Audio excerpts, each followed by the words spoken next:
아침마다 말씀으로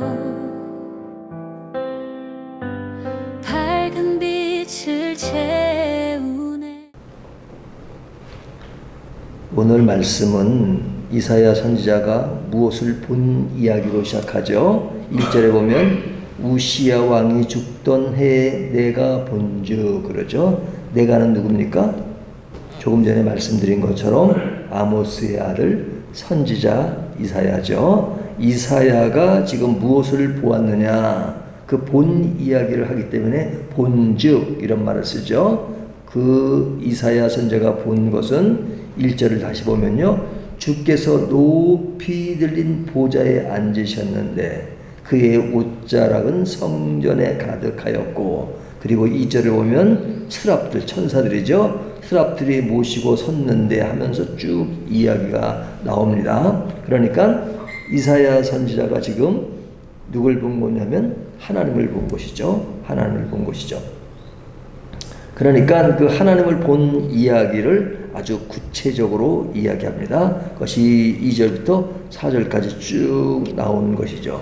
근데 이렇게 본 것은 굉장히 형이상학적인 이야기잖아요. 그러니까 이렇게 일반 생활에서 이루어지는 것이 아니라 진짜 아주 놀라운 신비의 세계를 본 겁니다. 신비의 세계를 본 겁니다.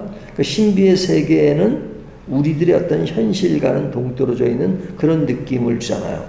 물론 환상 속에서 또는 꿈 속에서 본 이야기지만요. 자, 그런데 이 이야기를 할 때 앞에 제일 먼저 시작하는 것이 뭡니까? 우시야 왕이 죽던 해에 그러죠. 우시야 왕은 유다의 10대 왕이잖아요. 근데 그 우시야 왕이 그 살던 그때, 그러니까 그 사람이 통치하다가 죽던 해 하는 어떤 역사적 시간을 이야기한단 말이죠. 그럼 이 시간은 어떤 현실적이고 굉장히 피부적으로 와닿는 그런 어떤 역사의 한 시점을 얘기하잖아요. 한 시점을 얘기할 때 그때 그가 본즉 그렇게 나오거든요. 그러니까 보았다는 것은 굉장히 어떤 신비적인 세계를 이야기하고, 우시야 왕이 죽던 해에는 굉장히 현실적인 이야기, 그러니까 현실과 이상이 지금 함께 어우러져서 지금 나오는 이야기죠. 그러면 그 선지자가 보았던 그 이상과 그 현실은 떨어질래야 떨어질 수 없는 하나의 묶음으로서 이야기를 하는 겁니다. 그러면 이 우시야 왕 이야기를 하는 것이 뭐냐? 그 우시야 왕은 뭐로 유명합니까? 굉장히 강한 그 유다를 이끌어간 왕입니다. 그의 통치 기간이 굉장히 길어요. 52년 동안 통치를 하면서 굉장히 유다가 강한 나라로서 군림할 수 있도록 만든 왕입니다. 뭐 무역도 그렇고 경제도 그렇고 모든 면에서 굉장히 탁월한 정치적인 능력을 발산했던 왕입니다. 그래서 그 당시에 지배했던 힘을 가진 나라가 아수르였잖아요. 그러니까 아수르의 그 힘의 그 범위는 굉장히 넓었습니다. 그러니까 그 모든 그 지역에, 그 지역, 중동 지역에 있는 모든 나라를 다 잡아먹고 통치자로서의 어떤 힘을 발했던 나라가 그 아수르였거든요. 근데 아수르가 유일하게 잡아먹지 못한 나라가 지금 유다였습니다. 유다. 그러니까 유다는 왜 못 잡아먹었느냐? 그 우시야 왕이 너무 강한 정책과 강한 힘을 가지고 있었기 때문에 항상 아수르의 입장에서 볼 때는 그 유다가 늘 자신들이 이렇게 차지하지 못한 그 안타까움을 가지고 있었거든요. 근데 그렇게밖에 할 수 없었던 것은 우시야 왕이 너무 강한 힘을 가지고 있었기 때문이었습니다. 굉장히 강한 힘을 가지고 있었습니다. 그런데 그 강한 힘을 가지다 보니까 백성으로서는 그 왕에 대한 의존도가 굉장히 크잖아요. 그 사람의 힘이 강하고 그래서 나라가 부강하고, 그러니까 그 왕에 대한 기대와 또 그것에 대한 어떤 자신들의 그런 안전한 그 마음, 그것이 굉장히 강했거든요. 근데 이 강했던 이 유다가 이 점점 변화를 주고 있었습니다. 변화를. 어떤 변화를 주고 있냐면 우시야 왕이 이제 막 그냥 그렇게 강한 통치를 가지고 하다 보니까 굉장히 교만해졌습니다. 그 교만한 정도가 어디까지 갔느냐? 넘보지 말아야 될 선까지 넘어간 거죠. 그것은 뭐냐면 성전에서의 제사 역할을 하는 것은 누굽니까? 제사장이잖아요.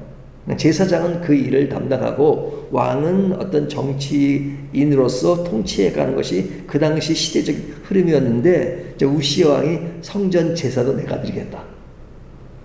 그렇게 나온 겁니다. 그러니까 그 성전에 있던 제사장들이 아주 반발하고 나섰죠. 그건 안 됩니다. 그거는 왕이 할 일이 아닙니다. 해서 굉장히 그런 그 부딪힘이 있었는데 그 부딪힘으로써 하나님의 벌을 받게 되죠. 그래서 우시야 왕이 나병에 걸리게 됩니다. 나병에 걸리게 되고 병에 걸리니까 격리할 수밖에 없으니까 그는 쫓겨나고 그의 아들이 통치하고, 그렇지만 그 힘이 있기 때문에 나병 환자로서도 간섭하는 그런 왕의 역할을 하다가 그 죽고 마는 그런 우시야 왕의 그 이력이 있습니다.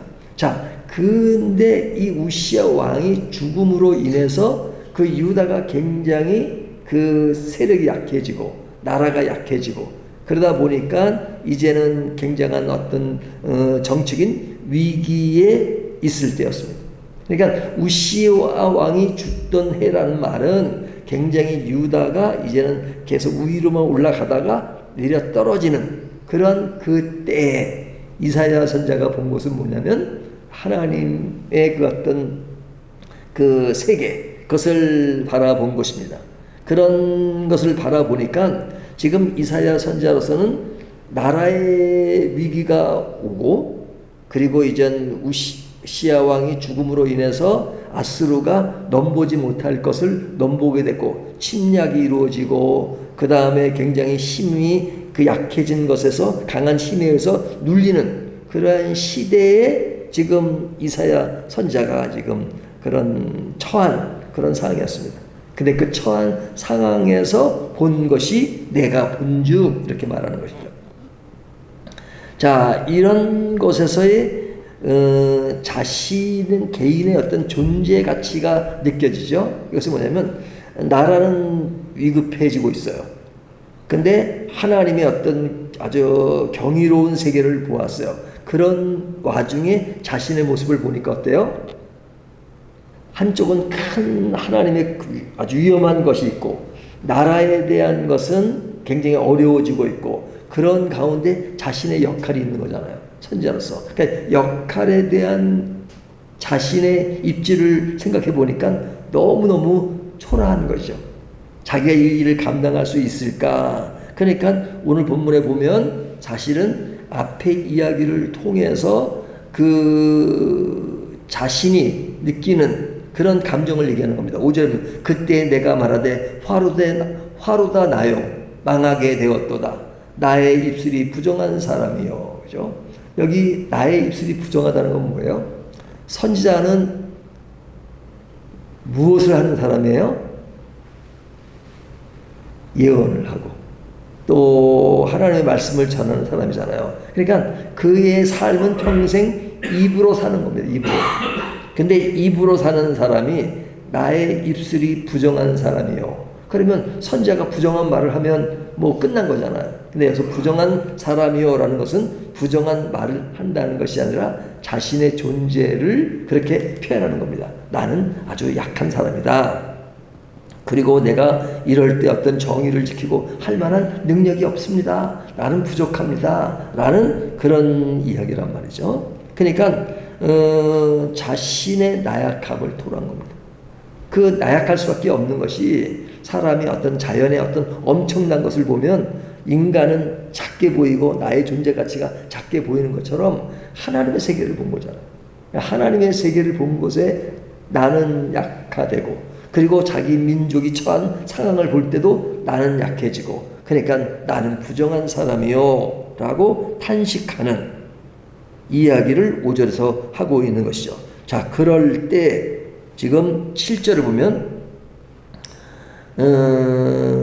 그 앞에 6절 그때 그 수랍 중에 하나가 부젓가락으로 제단에서 집은 바 핀 숲을 숯을 손에 가지고 내게로 날아와서 그것을 내 입술에 대며 이르되 보라 이것이 내 입에 닿았으니 내 악이 제하여졌고 내 죄가 사하여졌느니라 하더라.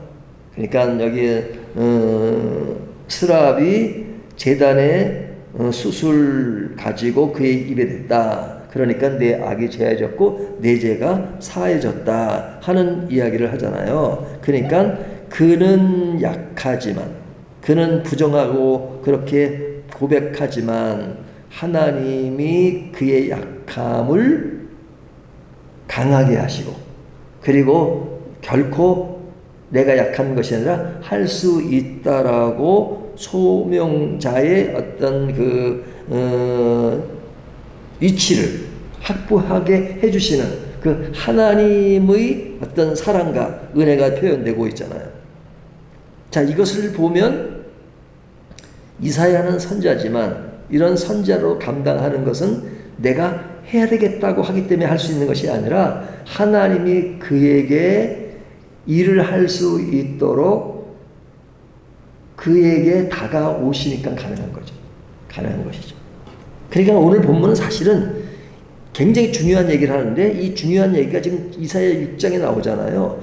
6장에 나오는 이야기는 뭐냐면 이사야가 소명자로서 그의 길이 얼마나 중요한가 그 이야기를 합니다. 그렇다면 그의 역할이 중요하다면 그 역할이 지금 몇 장에 나오는 거예요? 1장에 나오는 것이 아니라 6장에 나오잖아요. 그럼 5장까지는 무슨 내용이었습니까? 지금 그런 유다가 처한 현실, 그런 문제점 쭉 이야기잖아요. 그렇기 때문에 그들에게 그런 길로 간다면 심판이 있을 것이다 라는 이야기가 나오면서 지금 6장으로 나온 거잖아요. 그렇다면 6장에 대한 이야기를 사람보다 먼저 그 5장까지 하는 이유는 그가 중요하지만 그가 중요한 위치가 5장까지 상황 속에서 그의 역할이 주어졌다는 거잖아요. 그래서 그의 역할인데 그 역할은 뭐냐? 굉장히 이상적인 하나님의 세계가 있고 또한 그런 부강했던 우시아의 시대를 겪었지만 그러나 지금은 굉장히 위기를 맞이한 것이다. 그럴 때 너의 역할이 있는데 너의 역할은 내가 지금 이야기하듯이 너는 스스로 할 수 없어. 하지만 하나님인 내가 있다 라는 것을 이야기하시면서 그에게 소명에 대한 이야기를 해주시는 겁니다. 그래서 이 이사야 6장은 소명장이라고 해요. 소명장. 우리가 성경을 보면 소명과 관련된 이야기를 많이 하잖아요. 뭐 신약으로 오면 바울이 하나님을 믿었고 뭐 하나님 믿는 길을 갔다지만 바리새인으로서 기독교인을 핍박하던 그 사람이 다메섹 도상에서 거꾸로지면서 새로운 소명을 가지고 일을 했던 이야기라든지 또 모세가 또 그런 인생의 위기를 맞이해 가지고 도망했던 그곳에서 하나님을 만났던 이야기, 이것은 어떤 하나님을 만남으로써 하나님이 주신 콜링, 그 부르심을 가지고 나갔던 그 일들을 이야기하듯이 지금 이사야 6장은 이사야의 콜링을 이야기하는 것입니다. 하나님의 부르심을 받은 것. 그래서 이 부르심이라고 하는 것은 이 사명과 연결되는 말인데요. 소명과 사명은 뭐가 다르죠? 이 소명은 하나님이 부르셨다 하는 것이고 그 부르심을 받은 사람이 신실하게 일을 해 나가는 것을 사명이라고 하잖아요. 그러니까 하나님의 미션을 받았다. 미션. 그러니까 콜링은 하나님 앞에 부르심을 받은 것이 그 발음의 의미를 가지고 기초를 가지고 미션, 주어진 일을 해나가는 것이 사명이다 이거죠. 그러니까 소명이 없는 사명은 의미가 없어요. 분명한 하나님의 부르심이 있어야 사명의 가치가 있는지 하나님은 부르지 않았는데 내가 하겠다 그러면 그건 안 되는 일이죠. 그러니까 오늘 본문은 바로 이사야의 소명이 굉장히 강조된 것입니다. 그래서 그가 말하기를 8절을 보면요.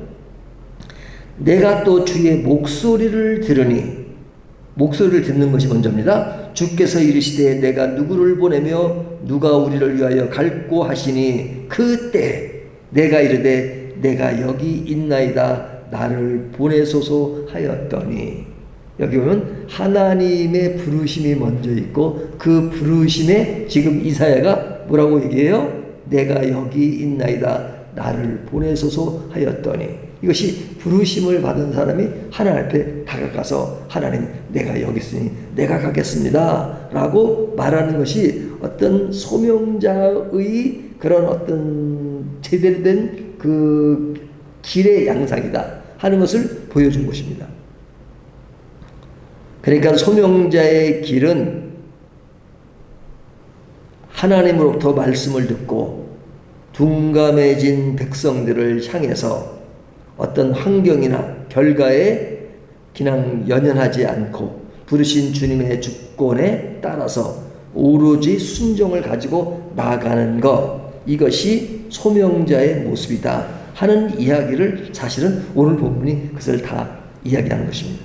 오늘 본문 마지막 13절까지가 그 이야기입니다. 그러니까 오늘 본문은 한마디로 소명자에 대한 이야기를 하는 것입니다. 그렇다면 소명자는 어떤 길을 가야 되는가? 다시 한번 정리하면요. 첫 번째로 하나님을 향해 있어야 됩니다.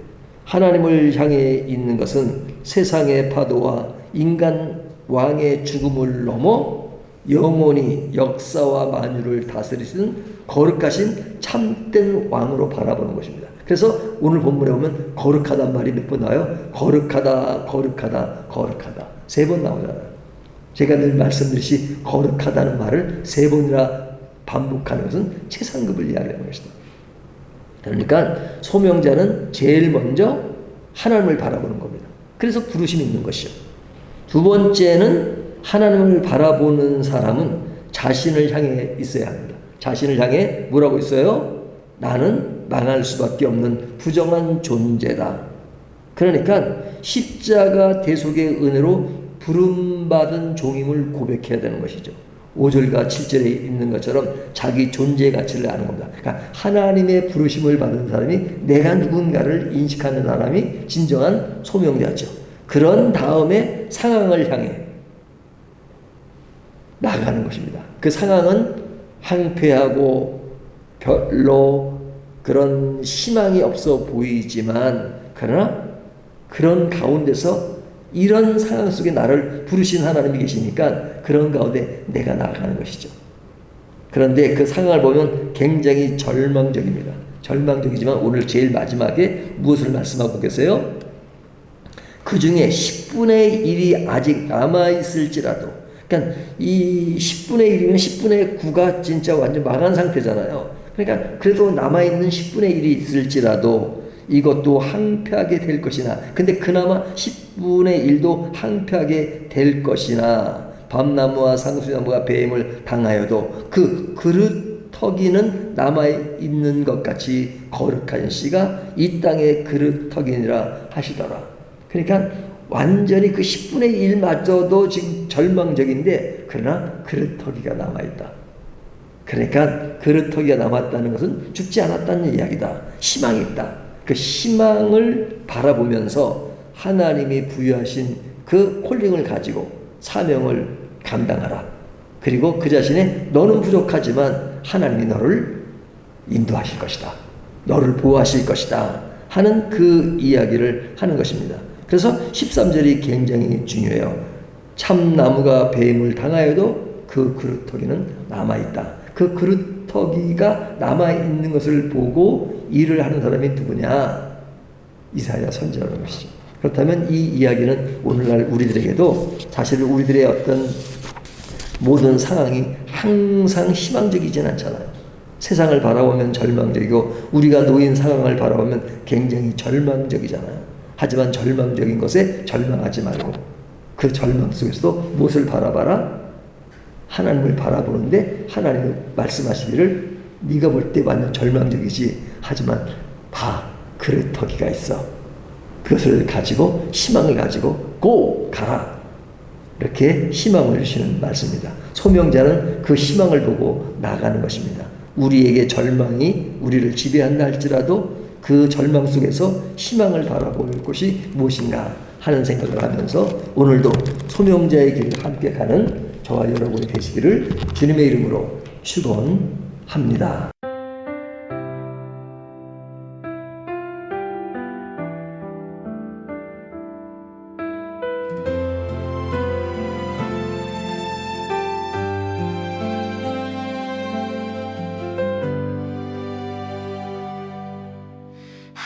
아침마다 말씀으로 밝은 빛을 채우네. 기도 속에 주님 계시고 숨결마다 찬양 되네. 밝은 교회 그 이름처럼 세상 속에 예배하리. 그 작은 빛도 주님께서 세상을 향해 비추시네. 우리는 밝은 빛으로 서로를 향해 다가가 한 마음으로 주님만 높이며 사랑 안에 살아가네. 주가 주인 되신 삶으로 매일 예배합니다.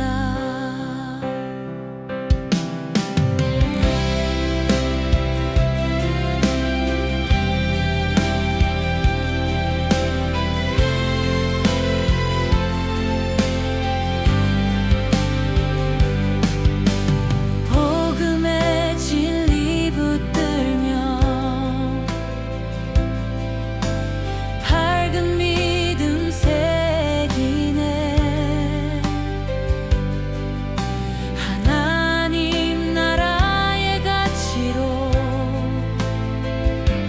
빛나는 길을 걸어요. 어둠을 밝히는 사랑, 성도가 된 우리 마음, 밝은 교회라 부르신 그 이름대로 살아가네. 우리는 밝은 빛으로 서로를 향해 다가가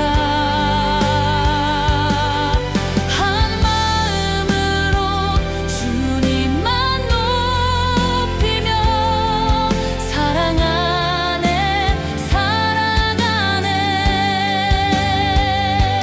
주가 주인 되신 삶으로 오늘도 예배합니다.